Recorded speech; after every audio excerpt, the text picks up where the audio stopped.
Reached out to one of our hosts here at WNTK. From 3 to 4 on Sundays, you can hear Tom Gresham's Gun Talk. Tom Gresham is on the WNTK Newsline right now. Hi, Tom. Hey, Ben, how are you? I'm fantastic. So you heard my lead-in, and I got involved with this Wounded Warrior project through a Tough Mudders. We had some guests on talking about this thing. 12,000 people, obstacle courses. They raise money for the Wounded Warriors project.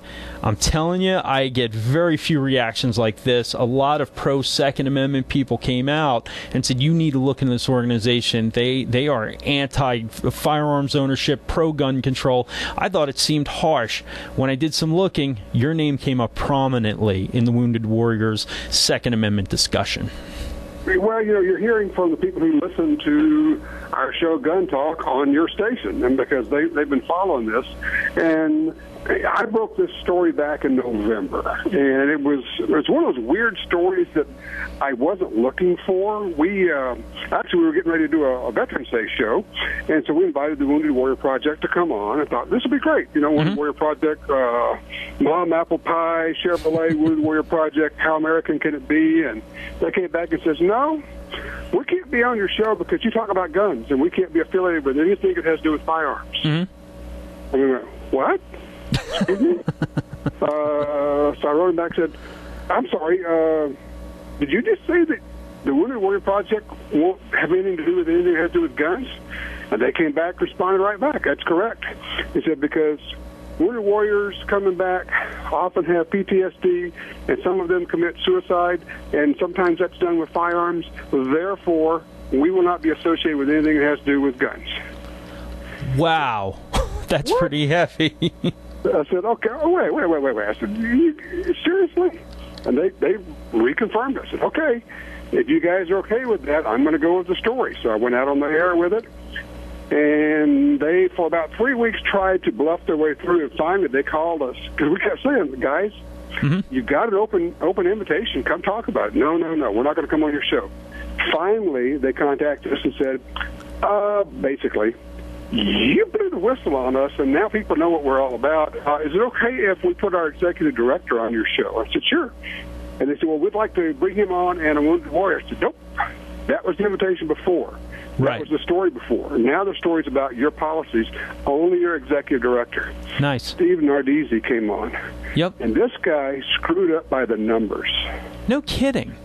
So I kept giving him every opportunity. Steve, I kept opening doors for him to get out. And he came back and said, no.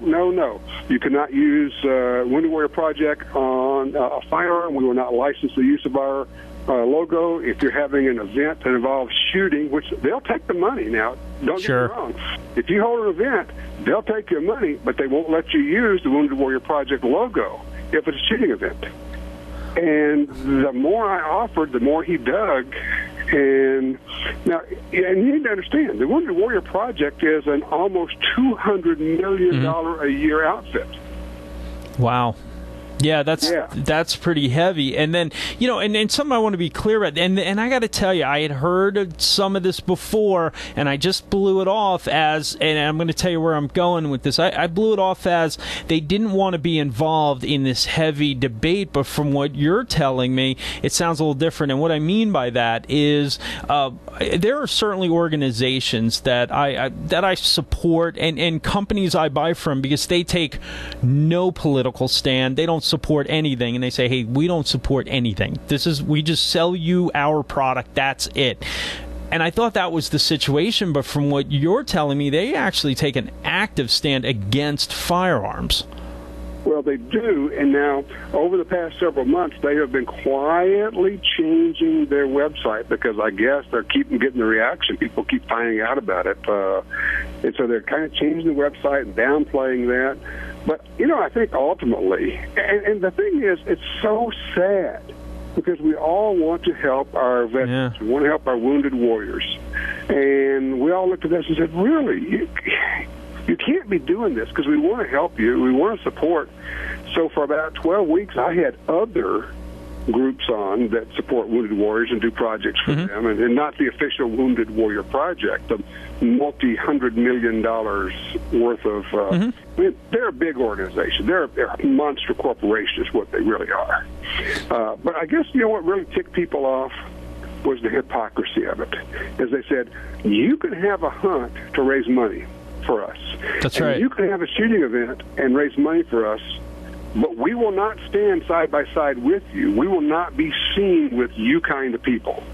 Yeah, and that's what ticked people off. Yeah, and that as a firearms enthusiast, that troubles me, is that idea, because this is different. This is something I bring off, not to get way off track. It's something I bring up quite a bit, that I see these retailers all the time that sell firearms, and they sell a lot of other products that have nothing to do with firearms, and they support all these causes because it's tied to something they sell. Well, we sell women's clothes, so we support breast cancer foundations. We sell men's clothes, so we support whatever men's causes out there. But firearms, which are on the front line, some retailers, which are quite large, give no support to any of the firearms organizations, yet make millions, if not billions of dollars on the sale of firearms. So I say that any time that I buy a firearm, or Tom, I got to be honest with you, I don't own any firearms anymore. I lost them all in a tragic boating accident. But getting back to my main point is, anytime that I might think about buying a gun, I try to go to people who support me, because it's such a contentious and important argument.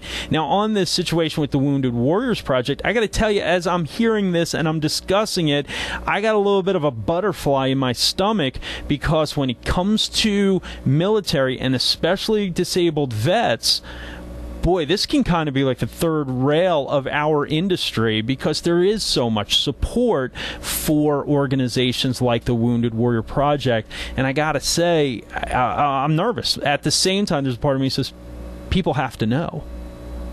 Well, there's another group that supports Wounded Warriors called Honored American Veterans of Field, HAVA, HAVA, and that was actually started by people in the firearms industry. But let me circle back, because you touched on something that I think is important on all this, and that is with the Wounded Warrior Project saying, we'll take your money, but we won't be seen with you. Right. That's part of a larger pattern that's going on. Just this past week, Staples, the office supply place, turned down a firearms dealer or a gun store that was going to be involved in a contest. He said, nope, if you're involved in the sale of firearms, you can't belong to this.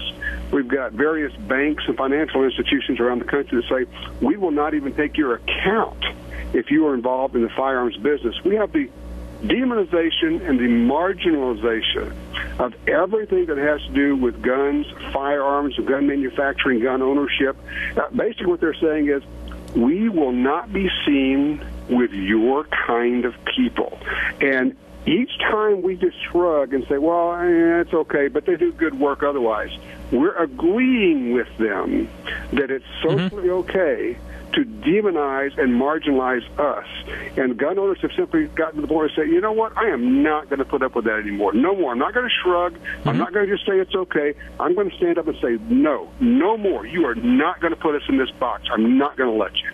Tom, I actually changed my banking accounts, which I had multiple accounts and credit cards with a specific bank. I don't want to go out on a witch hunt, but with a specific bank, when I found out what their firearms policy was, especially with loans and businesses, for what, if you look at the business world right now, the firearms industry is returning one heck of a return for banks and investors right now. And they said, we're not giving loans to anybody involved in the firearms industry. I said, well, guess what? You're not getting any money from me as a firearms owner.